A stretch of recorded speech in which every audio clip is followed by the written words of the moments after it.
Hi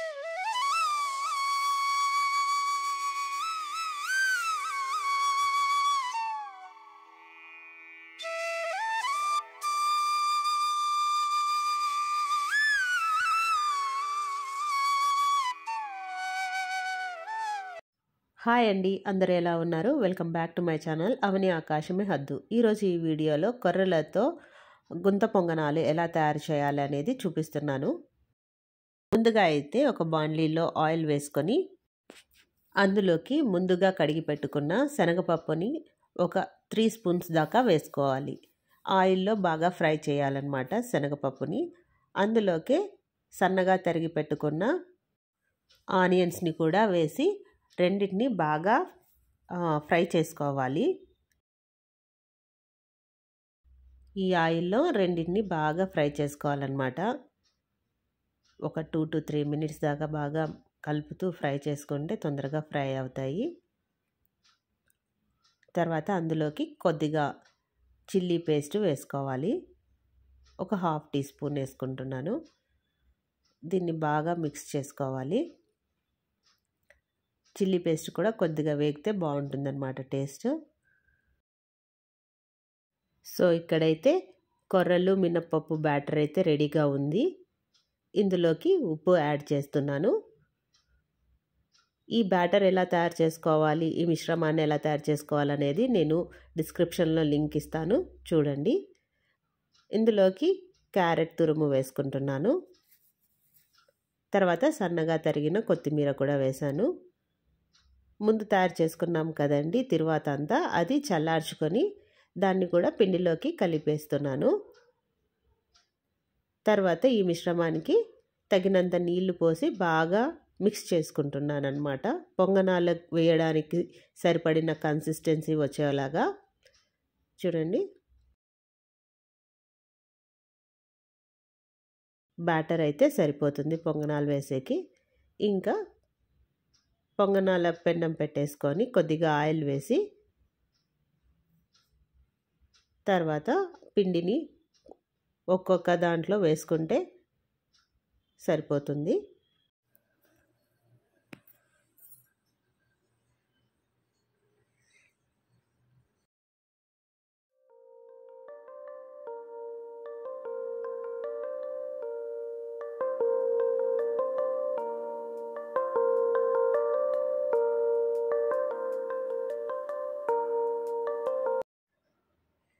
medium ఫ్లేమ్లో పెట్టేసి మూత పెట్టేయాలి. సో అవి బాగా ఫ్రై అవుతాయి. సో తీసి చూస్తే చూడండి, మిడిల్లో దానిలో బాగా హోల్స్ వచ్చాయి కదా, అలా హోల్స్ వచ్చేంత వరకు పైన బ్యాటర్ వైట్ కలర్ పోయేంత వరకు మనము వాటిని అలా పెట్టేసుకుంటే బాగుంటుంది. సో 1 by 1 తిప్పుకోవాలి. తిప్పుకొని కాల్చుకుంటే టేస్టీ కొర్రలతో పొంగనాలు రెడీ అండి. పిల్లలు కూడా బాగా తింటారనమాట, టేస్టీగా ఉంటాయి. మనం క్యారెట్, ఆనియన్స్, శనగపప్పు, కొత్తిమీర అన్నీ వేస్తున్నాం కదా, చాలా హెల్తీగా ఉంటుంది బ్రేక్ఫాస్ట్. చూడండి, ఇలా రెండు వైపులా బాగా ఫ్రై చేసుకోవాలి. సో టేస్టీ పొంగనాలు అయితే రెడీ. దీన్ని మేమైతే వెల్లిపాయ కారంతో తింటాము, లేదు అంటే పప్పుల పొడి. సో ఇదండి హెల్తీ అండ్ టేస్టీ బ్రేక్ఫాస్ట్ మా ఇంట్లో సండే స్పెషల్. చూడండి, ఇలా ఓపెన్ చేస్తే లోపల కూడా పిండి బాగా కాలిందనమాట. తర్వాత అయితే ఇంట్లోనే నేను రోజు మీగడ పాలను కాస్తా కదండి, దాని మీద మీగడంతా తీసి ఇట్లా స్టోర్ చేసుకున్నాను అనమాట ఫ్రిడ్జ్లో. సో దాంట్లోకైతే 1 కప్పు పెరుగుని యాడ్ చేశాను. ఒకసారి అంతా బాగా కలిసేలాగా కలిపి ఒక హాఫ్ డే మీగడ పెరుగు కలిసి తోడుకునేలాగా పెట్టేస్తానన్నమాట. చూడండి ఎంత బాగా ఉందో మీగడైతే. దాంట్లోకి కర్డ్ బాగా కలిపేస్తున్నాను. ఇక్కడ ఇంట్లోనే నెయ్యి, యాక్చువల్గా మేము ఆర్గానిక్ పాలు తీసుకుంటాం కాబట్టి ఆ మీగడతో చేసిన నెయ్యి కూడా ఆర్గానికే అవుతుంది. సో చాలా టేస్టీగా ఉంటుంది, స్మెల్ కూడా బాగా వస్తుందండి ఈ నెయ్యి అయితే. చూడండి, ఇప్పుడు ఇది బాగా తోడుకుందనమాట మీగడ పెరుగు కలిసి. ఇప్పుడు ఒక మిక్సీ జార్లో దీన్నంతా షిఫ్ట్ చేసుకొని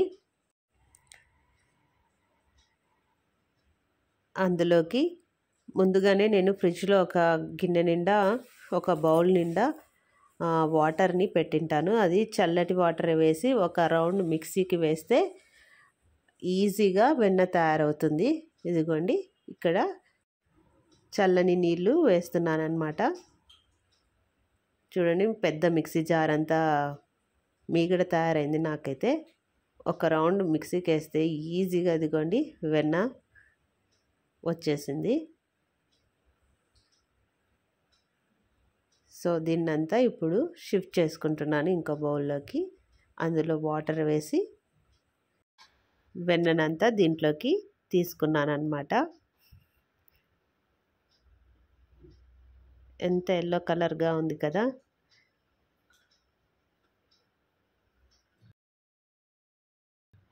సో ఇంట్లోనే మనం నెయ్యి తయారు చేసుకుంటే అదొక హ్యాపీనెస్ అన్నమాట. యాక్చువల్గా ఆర్గానిక్ నెయ్యి బయట కేజీ 1200 రూపాయలు ఉంది. చాలా కాస్ట్లీ నెయ్యి అయితే ఇప్పుడు ఆర్గానిక్ది. చూడండి ఇంత వెన్న తయారైంది. తర్వాత బాండీ పెట్టేసి ముందుగా తయారు చేసుకున్న వెన్ననంతా దీంట్లో వేసి కరగపెడుతున్నాను. ఈ ప్రాసెస్ అంతా అవ్వడానికి నాకైతే 1/2 అవర్ పట్టింది. సో నా వీడియోస్ ఎవరైనా ఫస్ట్ టైం చూస్తుంటే తప్పకుండా నా వీడియోస్ని లైక్ చేయండి, షేర్ చేయండి, అలాగే కామెంట్ చేయండి. సో ఛానల్ని కూడా సబ్స్క్రైబ్ చేయండి. ఇక్కడైతే నెయ్యి తయారవుతోంది. వెన్నంతా బాగా కరిగింది. చూడండి ఇంకా వైట్గా ఉంది కదా. అది కూడా కరిగిపోతే నెయ్యి అయితే తయారైనట్టే. సో ఇక్కడైతే నెయ్యి తయారైపోయింది.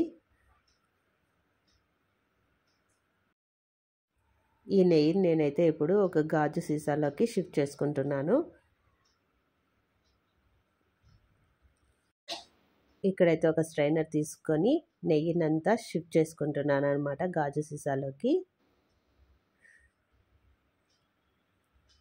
సో అడుగున మిగిలిన దాన్ని మేమైతే గసి అంటాము. దాన్ని కూడా వేసేసి ఒకసారి బాగా స్పూన్తో ప్రెస్ చేస్తే ఇంకొంచెం నెయ్యి వచ్చిందనమాట. చూడండి ఎంత బాగుందో క్లియర్గా. సో దీన్ని ఒకసారి బాగా స్పూన్తో ప్రెస్ చేశాను. సో ఇలాగా నేనైతే నెయ్యిని ఇంట్లోనే తయారు చేసుకుంటాను అనమాట. సో నేనైతే ఇలాగ నెయ్యిని ఇంట్లోనే తయారు చేసుకున్నాను. మీరు కూడా ఇలా ఈ పద్ధతిని పాటించి నెయ్యిని ఇంట్లో తయారు చేసుకోవచ్చు. మేమైతే ఆర్గానిక్ పాలను కొంటామన్నమాట. ఆ పాల మీద మీగడనంతా నేను స్టోర్ చేసి ఇలా నెలకు సరిపడా నెయ్యిని ఇంట్లోనే తయారు చేసుకుంటాను. ఇప్పుడైతే మార్కెట్లో నెయ్యి అంతా కల్తీ ఇలాగా అవుతుంది కదండి. సో మనం ఇంట్లో తయారు చేసుకుంటే ఇది మనకి పర్ఫెక్ట్గా హెల్తీ అని తెలుస్తుంది కాబట్టి మనం ఏ భయం లేకుండా ఈ నెయ్యిని పిల్లలకి పెట్టచ్చు, మనము యూజ్ చేసుకోవచ్చు. మీకు ఈ వీడియో నచ్చినట్లయితే తప్పకుండా లైక్ చేయండి, షేర్ చేయండి, కామెంట్ చేయండి, అలాగే నా ఛానల్ని సబ్స్క్రైబ్ చేయండి. Thank you.